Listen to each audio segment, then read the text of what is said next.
And Louise, also some scuttlebutt this week over whether Dolly Parton snubbed an invite from Meghan to join her show. Do we know what happened here? Well, this is interesting, isn't it? Because Dolly has sort of connections with the British royal family. She's met several of them and has been quite public about her praise for Camilla. I think she's even said recently she wants to meet with her for afternoon tea in October in the UK. And Dolly hasn't got to where she is in country music and indeed in modern entertainment without being able to read a room correctly.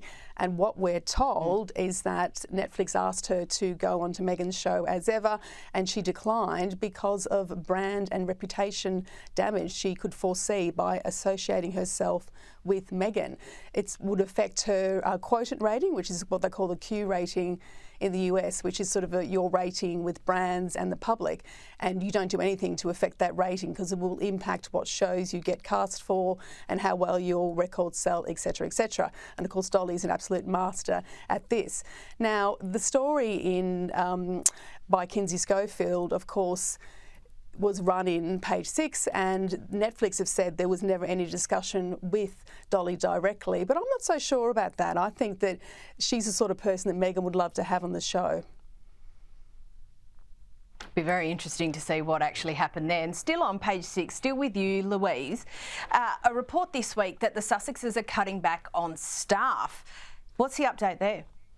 Well, the update is that due to cash concerns, although despite the fact that they live in this huge mansion and they got a big wad of cash from, Spotify and Netflix and everything else, apparently they're having to count the pennies, and they've got rid of their comms team, which is just insane, isn't it? You think they would go first for the edible flower arranger. I mean, surely that person's role is sort of limited to an extent, whereas their comms person, I would say, is rather critical. So they've been dispatched. Apparently another 6 staff were dispatched as also last month, and this takes the total, according to Sarah Nathan's story in Page 6, to 25 staff who once worked for the Sussexes and no longer do. Going through them like knickers. Now, Pandora, you're still on holidays, but Wimbledon is going on in London. The photos from Wimbledon have been delightful as always. Who's made an appearance so far? Yeah, I might be on holidays, but I'm with my mother, who absolutely loves Wimbledon. Actually, I used to work at Wimbledon about 10 years ago as a waitress, so it is very much a personal thing for me, ladies. Anyway, I digress. Let's speak about who's in the Royal Box this week. So we had Fergie in the Royal Box. The first time in years Fergie was in the Royal Box, so a really proud moment, I'm sure, for her. And she was, of course, alongside her daughter there too.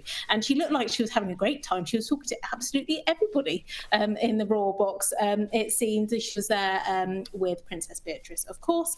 And then we had Lady Gabriella Windsor and a couple of other minor royals, not senior royals, stepping in. But what is interesting is not everybody is going into the Royal Box this year. You'll have a couple of minor royals who are actually going, but they're not within the Royal Box, but they have been pictured. Whether that is by choice because they want to be there on a personal note, or whether that is just because of the fact they haven't had the invite extended out to them, then we shall see. But the second week obviously has more of the big showstopper names and the finals. So do expect to see a few senior royals this week is all I would say, and keep an eye on the finals weekend because I'm sure you will see a couple of big names there, and who we're all really wanting to see would of course be Catherine, and she wouldn't miss it if she can try. So take that as you will.